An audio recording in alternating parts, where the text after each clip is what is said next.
Finally guys हाम्रो चाहिँ kitchen close हुन लागिसक्यो।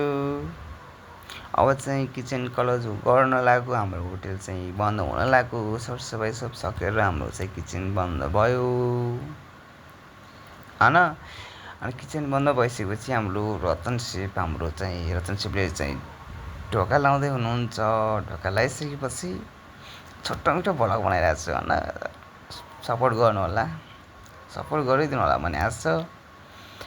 अनि त्यसपछि हाम्रो चाहिँ भ्लग बनाउने स्टार्ट भयो। त्यसपछि जब किचन क्लोज भयो नि त, त्यसपछि घरमा जानु पऱ्यो। अनि सब बाहिर बसिरहेको थिएँ, लाज मानिरहेको थिएँ। त्यही पनि भिडियो बनाइदिएँ मैले होइन, लाज हटाएर क्या हटको बाल। र जब हामी रुममा पुगिसक्यौँ होइन, भिडियो काटेर बनाएको रुममा पुगिसकेपछि ढोका खोलिसक्यो। अचानक के ढोका खोलिसकेपछि हामी भित्र जाँदाखेरि मैले जब गरे भएको थियो नि त, झ्याल खोल्छु भन्दाखेरि सिसा फुटेको थियो नि त। अनि मैले भित्र भिडियो बनाएन, अनि त्यसपछि बाहिर आउँदाखेरि अचानक भिडियो बनाएँ कि देखाएँ मैले तपाईँहरूलाई, देखाउँदैछु नि त, हेर्नुहोस् है। यो सिसा फुटेको पुरै कि ढुङ्गाहरू हानेको छ नि त। हाम्रो घरको विपरीत ठाउँमा एउटा नयाँ घर बन्दैछ नि त, त्यो घरदेखि हानेको यो ढुङ्गा चाहिँ होइन। न हाम्रो दुश्मनी न के छ, न कोहीसँग रेसिपी छ। बिहान 11 बजी ड्युटी जाने मान्छे, राति 10 बजी ड्युटीदेखि आउने मान्छे, त्यस्तोसँग कोसँग रिसिभ हुन्छ भन त। अचानक आउँदा सिसा फुटेको देखियो भने माने मन नै आत्तियो के, अझ नि मन आत्तिरहेको, मन नै आत्तियो के। अनि त्यसपछि मैले भिडियो बनाइदिएँ, हाम्रो सबलाई देखाउनु पर्छ भनेर भिडियो बनाइदिएँ। अनि त्यसपछि हेर्नु है भित्रको भाग चाहिँ कस्तो भइरहेको, मैले त्यो भित्रको भाग देखाएको थिएन कि। अघि आत्तिएर बाहिरको भाग हेर्न जाँदाखेरि भिडियो बनाएको, अनि त्यसपछि भित्रको भाग देखाएको थिएन। हेर्नु त भित्रको भाग पुरै सिसा भित्र, रुमभित्र कस्तो पुरै छर्सिनाट, पुरै बेडमा सुधा आइरहेको थियो कि। पुरै सिसा भित्रदेखि अन्त पुरै फुटेको छ नि त यार। मान्छेको मन कति आत्तिन्छ होला भन्नु त, त्यत्रो कति त्यो सिसाले कति पर्छ होला। अब काम गर्ने मान्छे, हामी काम गर्ने मान्छे, यत्रो सिसा हुन्छ नि त यार, डर हुन्छ नि। त्यो कारण मैले भिडियो बनाएँ नि त, हाम्रो सबलाई प्रुफ देखाउनलाई मैले भिडियो बनाएको थिएँ। अनि त्यसपछि त्यो भिडियो जब मैले भिडियो बनाएँ, त्यसपछि फेरि एकचोटि डर हुन्छ नि त, अब रिपिट गर्नलाई फेरि बाहिरदेखि एकचोटि अर्को लाइट बालेर, अघि लाइट बालेको थियो नि त, मोबाइलको मात्रै लाइट बालेको थियो। त्यसपछि बाहिरको लाइट बालेर मैले बाहिरको पुरै प्रुफ देखाएँ।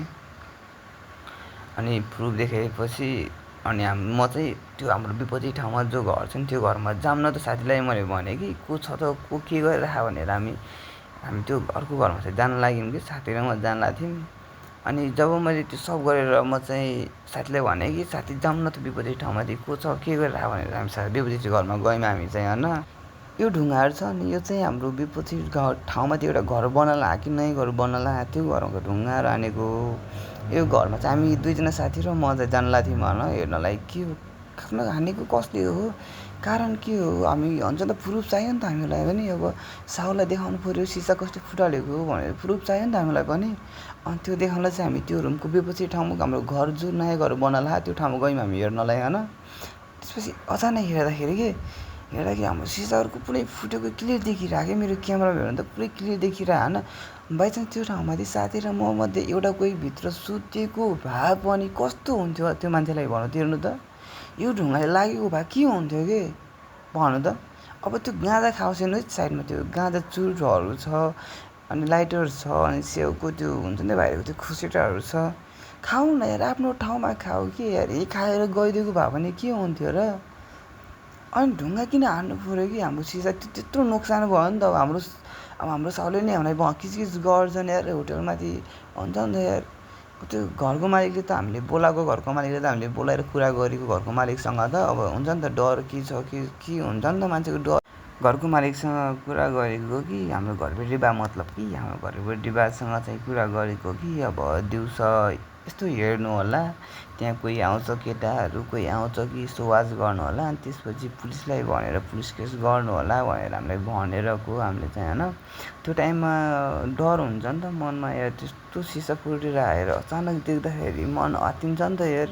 के भयो के कस्तो भयो, हामी त त्यसो भयो त्यत्रो हामीले त के गरेनौँ होला। डर हुन्छ नि त मान्छेको यार, के हुन्छ नि त यार।